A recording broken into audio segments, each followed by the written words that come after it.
आपण होळी तर साजरी करतो, पण हे माहित आहे का होळी का आणि कधीपासून साजरी करतायत?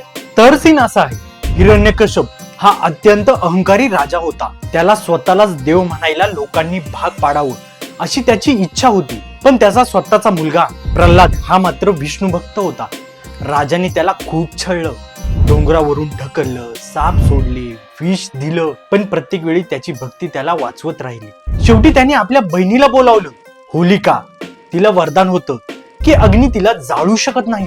ती प्रल्हादाला मांडीवर घेऊन अग्नीत बसली, पण प्रल्हाद विष्णूचं नामस्मरण करत राहिला. परिणाम, होलिका भस्म झाली, प्रल्हाद वाचला. आणि तेव्हापासून वाईटावर चांगल्याचा विजय म्हणून होळी साजरी केली जाते. होळी म्हणजे फक्त कोणत्या गोष्टीला आग लावणे नाही, होळी म्हणजे अहंकार जाळणे, वाईट सवयी सोडणे, नकारात्मकता संपवणे. तर सांगा, यावर्षी तुम्ही कोणती वाईट सवयी होळीत जाळणार आहात? सीन काय समजला ना?